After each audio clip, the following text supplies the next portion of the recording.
നമ്മുടെ നാടിന് എന്താ പറ്റിയോട്ടാ? സേതുവിൻ്റെ ഭാര്യയുടെ മരണം, കുറച്ച് കഴിഞ്ഞപ്പോൾ അസീസിൻ്റെ ഭാര്യ കിടപ്പിലായി. ഇപ്പോൾ ഇതാ സേതുവിൻ്റെ മകളെ കാണാനുമില്ല. ആലോചിക്കും തോറും ടെൻഷൻ കൂടുക ചെയ്യുന്നു. എവിടെയോ എന്തൊക്കെയോ ചുരുളഴിയാതെ കിടക്കുന്നുണ്ട്. ഇതിപ്പോൾ ഒരാഴ്ച കഴിഞ്ഞില്ലേ? സേതുവിൻ്റെ മോളെക്കുറിച്ച് യാതൊരു വിവരവും കിട്ടിയില്ല. പോലീസിൻ്റെ അന്വേഷണം തകൃതിയായി നടക്കുന്നുമുണ്ട്. പാവം സേതുവേട്ടൻ്റെ കാര്യം ആലോചിക്കുമ്പോഴാ. ഭാര്യ മരിച്ചിട്ട് അധികമായില്ല, അപ്പോഴേക്കും ഇതും.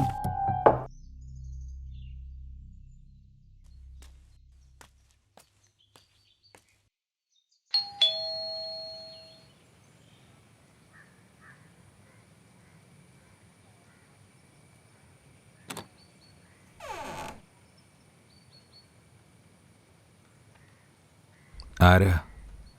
ഞാനിവിടെ നിന്ന് ഇരുന്നോട്ടെ? ഇരിക്കേ.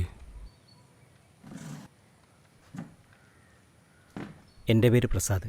കുറച്ച് കിഴക്ക, മുതുമല എന്ന് കേൾക്കാറില്ലേ? ഏകദേശം അതിനടുത്തായി വരും.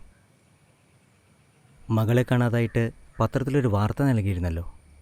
അന്ന് തൊട്ട് ഞാൻ നിങ്ങളെ അന്വേഷിച്ചുകൊണ്ടിരിക്കുകയായിരുന്നു.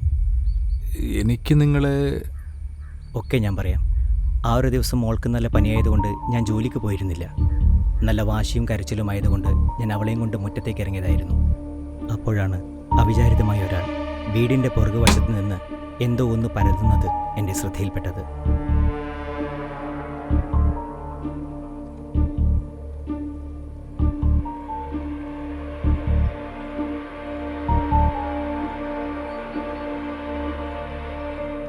അയാൾ എന്നെ കാണാതിരിക്കാനായി ഞാൻ വീടിൻ്റെ പുറകുവശത്ത് മാറി നിന്നു.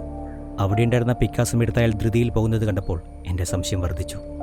മകളെ അകത്ത് ചെന്നാക്കി ഞാൻ അയാളെ പിന്തുടർന്ന് മുതുമല കയറിയപ്പോൾ ഞാൻ അവിടെ കണ്ട കാഴ്ച മനസ്സിന് പിടിച്ചു കുലിക്കുന്ന ഒന്നായിരുന്നു.